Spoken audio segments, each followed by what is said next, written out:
Welcome back. 8:40 in the new movie, The Glass Castle. Oscar winner Brie Larson stars as a successful newspaper columnist struggling to come to terms with her dysfunctional family and troubled upbringing. It's based on Jeanette Wall's best-selling memoir focused on her unconventional childhood and unlikely path to success. Take a look. Oh, your dad said he saw you pass by in a cab the other night. Acted like we weren't even there.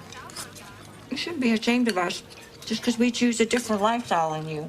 Being homeless in New York City does not count as a lifestyle choice. Well, if we heard from you more, you'd know that we found a lovely place on the Lower East Side. Lori says you're squatting in an abandoned building. That does not sound safe, Mom. When did you lose your sense of adventure? I have a little bit of money now. I can help you if you want. We're fine. You're the one who needs help.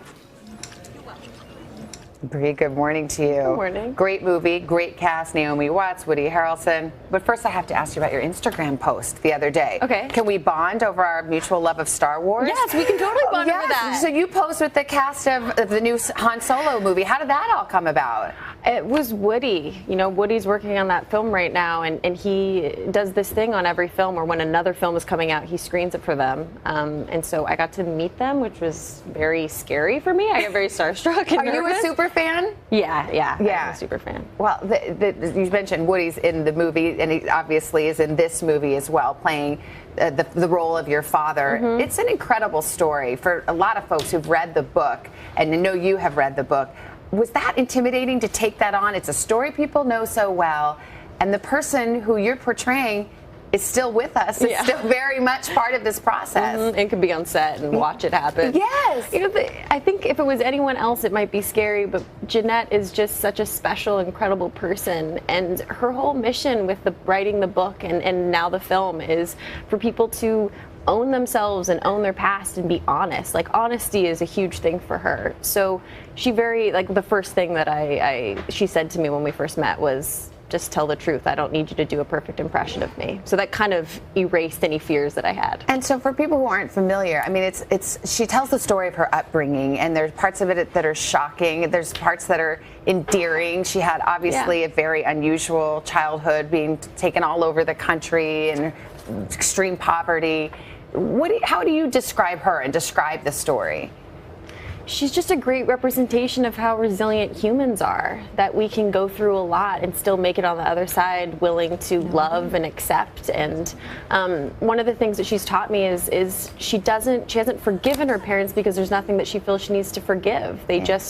This was the best that they could, and so she accepts that this was the best that they could, and I think that's such a beautiful sentiment. You mentioned that she was actually on the set sometimes where you're like, okay, I would like to call my lifeline. Is she on speed dial? Like, what would you have done in this situation? How much do you want to be connected to the real person when you are portraying a character? Well, as much as you can, because she also at the end of the day was really good at letting go and allowing us to tell the story, knowing that it's a movie. It's not going to be an exact representation of her memory of how things went, but it's just about getting the core of it right. So we spoke a lot. As I mentioned, I mean, it's such an unusual upbringing. I mean, the movie and the book open with this scene where she's cooking at the age of 3 years old and actually is burned by hot flames. And I was thinking, it's so strange and it's so unusual, and yet there's something universal about it. How you overcome your past and you scrape by and you make it.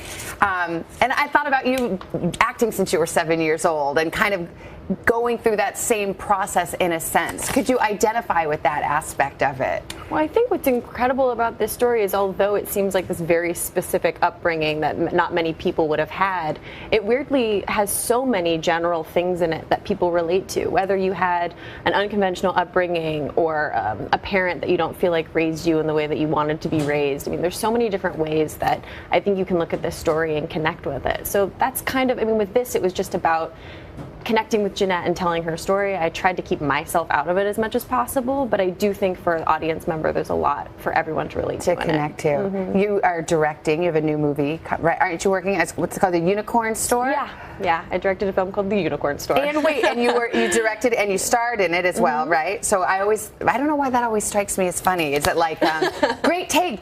Thanks. Good job, Brie. just like- Great shot, Brie. Yeah, it's more internal than that, but yeah. Yeah. But did you catch the fever? Would you like to do more directing? I you would, think? yeah. I mean, we'll see how it goes. It's not always up to me, but yes, if I can, I will keep doing it. Well, you're great in this role. I really appreciate you being here. Brie Larson, very thank you much. so much. The Glass Castle opens in theaters on Friday.